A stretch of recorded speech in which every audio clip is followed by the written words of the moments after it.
আমিরে জামাত বাংলাদেশ জামাত ইসলামীর আমির ডাক্তার শফিকুর রহমানের বিরুদ্ধে যে ষড়যন্ত্র, সুপরিকল্পিত গভীর ও সূক্ষ্ম ষড়যন্ত্র, তার টুইট বা এক্স অ্যাকাউন্ট হ্যাক করে নারীদের কাছে বিতর্কিত করার যে পরিকল্পিত ষড়যন্ত্র, যার সাথে ডিজিএফআইয়ের একাংশ জড়িত, ভারত জড়িত এবং সবকিছুর পৃষ্ঠপোষক বিএনপি, এগুলোর সাথে তারেক জিয়া নিজে যে সংশ্লিষ্ট তার সুস্পষ্ট ইঙ্গিত পাওয়া গেল। দর্শক, তারেক ভুল করলেন, এর মাসুল তারেক জিয়াকে দিতে হবে। তিনি কোনোভাবে না পেরে, স্বাভাবিক যে হেলদি কম্পিটিশন এগুলোতে পেরে উঠতে না পেরে আমিরে জামাতের বিরুদ্ধে, আমিরে জামাতকে বিতর্কিত করতে যে পথ বেছে নিয়েছেন, এই ফাঁদে তাকেই পড়তে হবে। তিনি এতে ধ্বংস হবেন। আমিরে জামাতের কিছু হয়নি, কোনো ভোট কমেনি। দর্শক, একটু উপকার হয়েছে, সেটা আমি বলছি, বিএনপির একটু উপকার হয়েছে। সেটা কি? সাপোজ নারীদের বিরুদ্ধে আমিরে জামাতের নামে যে নোংরা কথা ছড়ানো হয়েছে, এতে যারা জামাতকে গালি দিত, জামাতকে পৃথিবী উল্টে গেল, যারা ভোট দিবে না, তারা একটু বেশি গালি দিল, একটু বেশি উত্তেজিত হলো। কিন্তু এমন একজনকেও দেখাতে পারবেন না যারা জামাতকে ভোট দেওয়ার সিদ্ধান্ত নিয়েছিল কিন্তু এই এক্স কিংবা টুইট কাণ্ডের পর এখন আর ভোট দিবে না, এরকম একজনও না। অতএব এই ঘটনাটা প্রাথমিকভাবে বিব্রতকর হলেও at the end of the day জামাতের কোনো ক্ষতি হয়নি। বরং কি হয়েছে, তারেক জিয়া যে আসলে ইন্টার পাস কিনা না ইন্টার ফেল, তারেক জিয়া যে মূর্খ, অশিক্ষিত, থার্ড ক্লাস, এইটা ভালোভাবে প্রমাণিত হয়েছে। দর্শক, এখানে দেখেন, জামাতের উদ্দেশ্যে তারেক রহমান আইডি হ্যাক হয়নি, তারা মিথ্যাবাদী। এই যে আইডি হ্যাক হয়নি, আইডি হ্যাক হওয়ার প্রমাণ দিয়েছে জামাত সংবাদ সম্মেলন করে। ডিবি বলেছে আইডি হ্যাক হয়েছে, তারা মামলা নিয়েছে, তদন্ত করছে। প্রাথমিকভাবে আইডি হ্যাক হয়েছে একথা স্পষ্টভাবে বলেছে ডিবি, কালের কণ্ঠে রিপোর্ট হয়েছে এই বিষয়ে। এবং পৃথিবীতে যত এক্সপার্ট আছে, দেখেন, এক্সপার্ট বলতে তারেক জিয়ার মতো এরকম থার্ড ক্লাস অশিক্ষিত মূর্খ টাইপের এক্সপার্টদের তো বুঝালে হবে না। যারা আইটি বুঝে, যারা সোশ্যাল মিডিয়ার অ্যালগোরিদম বুঝে, যারা টেকনোলজি বুঝে, যারা রোবোটিক্স বুঝে, ইত্যাদি ইত্যাদি, এক্সপার্ট বলতে তাদেরকে মিন করতে হবে। আপনি কোনো ইন্টার পাস, কোনো অশিক্ষিত লোককে এক্সপার্ট বানালে তো হবে না। তো তারেক যে নিজে যে লেভেলের, তিনি এক্সপার্ট মনে করেন হয়তো ওই লেভেলের। পৃথিবীর সমস্ত এক্সপার্ট বলেছে হ্যাঁ আইডি হ্যাক হয়েছে বা হতে পারে। এখন এই বিএনপির মূর্খগুলো, এই অশিক্ষিত মূর্খগুলো, যাদের মিনিমাম সোশ্যাল মিডিয়ার সোশ্যাল মিডিয়া বা এক্স বা ফেসবুক কিংবা ইউটিউব এগুলোর ধারণা নেই, এরা বলে যে হ্যাক হলে এত তাড়াতাড়ি আইডি ফিরে পাওয়া যায় না। আরে মূর্খ কোথাকার, হ্যাক কি এটা বুঝোস? এই যে তারেক রহমান, এই জন্য ইন্টারপাস বলি, এগুলো আমাদের কাছে উপদ্রব। এই যে অশিক্ষিত লোকগুলো রাজনীতিতে এসে রাজনীতির পরিবেশ নষ্ট করছে, কিচ্ছু বুঝেন, এদেরকে কিভাবে বুঝাই? মাঝে মাঝে যখন শিক্ষকতা করতাম, কিছু স্টুডেন্ট ছিল কোনোভাবেই বুঝতো না, মানে একটা বিব্রতকর পরিস্থিতি এরকম আছে দুই চারটা। তারেক রহমান হচ্ছে ওইরকম, এদেরকে কিভাবে বুঝাবো বলেন? হ্যাকিং কি এটা সংজ্ঞা দিতে পারবে ওরা? হ্যাকিং কি জন্য করা হয়? হ্যাকিং এর এটা অনেকটা মুক্তিপণ টাইপের, যে আপনার ডিভাইস বা আপনার আইডি কন্ট্রোল নিয়ে একটা স্বার্থ হাসিল করবে, বলবে যে তুমি এইটা করো ওইটা করো। বেশিরভাগ ক্ষেত্রে টাকা পয়সা দাবি করা হয়, মুক্তিপণের মতো, যে তোমার আইডি নিয়ন্ত্রণ নিলাম, এখন এই কয় টাকা দাও, ফেরত দিব, অথবা এইটা করো ফেরত দিব। হ্যাকিং মানে যে তারা নিয়ে নিবে আর ফেরত দিবে না, এটা না, একটা বিশেষ উদ্দেশ্যে। সাপোজ ডাক্তার শফিকুর রহমানের ফেসবুক আইডি কিংবা এক্স আইডি, এটা দীর্ঘমেয়াদী হ্যাকাররা কন্ট্রোলে রেখে তো কোনো লাভ নাই, কয়েক সেকেন্ড কন্ট্রোলে রেখেই তো লাভ। দীর্ঘমেয়াদী কন্ট্রোলে রেখে কি তারা ওটা চালাতে পারবে?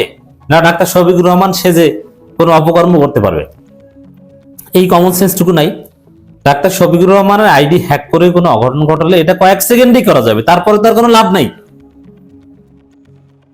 এটা বোঝে না কেন? এখন ডাক্তার শফিকুর রহমানের আইডি হ্যাক করেছে, কয়েক সেকেন্ড পর আবার তারা ব্যাক দিয়ে দিয়েছে, অ্যাডমিন অ্যাক্সেস দিয়ে দিয়েছে, কারণ তারা আকামজা করা করে ফেলেছে, স্ক্রিনশট নিয়ে নিয়েছে, এই তারা আবার ব্যাক দিয়েছে। এখানে হ্যাক মানে কি যে তার আর ফেরত দিবে না, তারা ওইটা খেয়ে ফেলবে না, তাদের উদ্দেশ্য হাসিল ফেরত দিয়ে দিয়েছে। এটি তো সিস্টেম।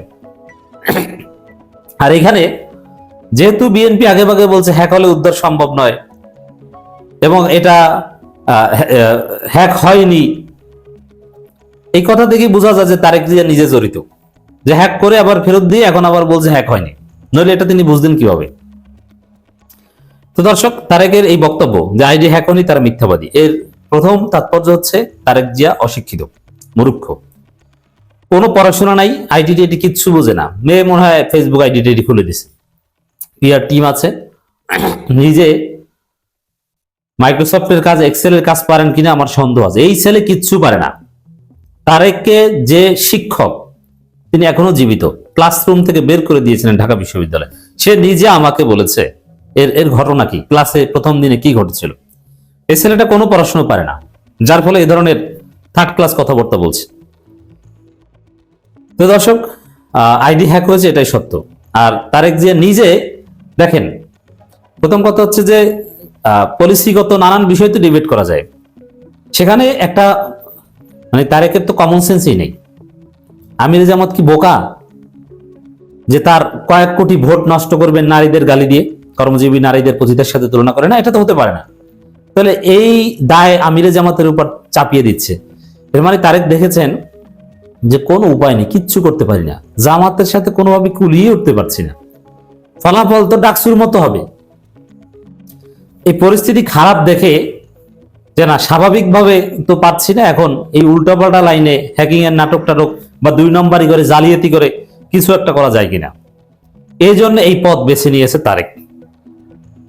তো দর্শক, এই ঘটনার সাথে আমির জামাতের বিরুদ্ধে ষড়যন্ত্রের সাথে যে তারেক জিয়া জড়িত, এটা মোটামুটি স্পষ্ট হয়ে গেল। পরিকল্পিত নাটক ছিল। তারেক রহমান এই কথা বলবেন, এটাও পরিকল্পিত ছিল।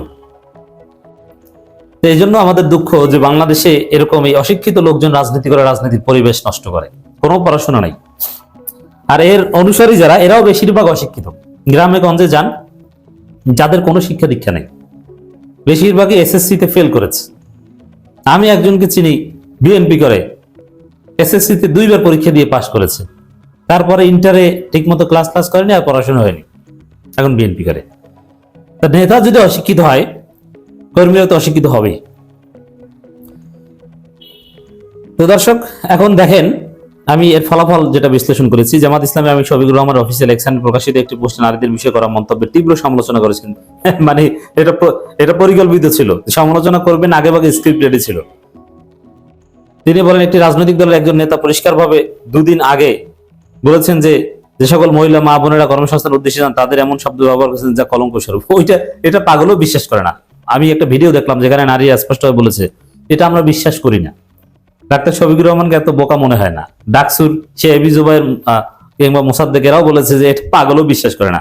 আমি বলেছি, আমিরে জামাত কর্মজীবী নারীদেরকে গালি দিয়েছেন, এটা যারা বিশ্বাস করবে এরা পাগল কিংবা ছাগল, ছাগলের ঘরে ছাগল। ওর মা বাপ ওর 14 গোষ্ঠী গরু ছাগল, কোনো মানুষের বাচ্চা ওইটা বিশ্বাস করবে না। তারেক জিয়াও বিশ্বাস করে না, কিন্তু তারপর ওই যে অশিক্ষিত মূর্খ, কোনোভাবে পারে না, এই জন্য বলতে হবে বলছে। তো এই ধরনের নোংরামি তারেক জিয়া নিজে করলেন শেষ পর্যন্ত, জাতি এটা মনে রাখবে। আমার মনে হয় না যে তারেক জিয়া বাংলাদেশে সুস্থ স্বাভাবিক রাজনীতি করতে পারবেন। তার কপালে আবার লন্ডন যাত্রা আছে।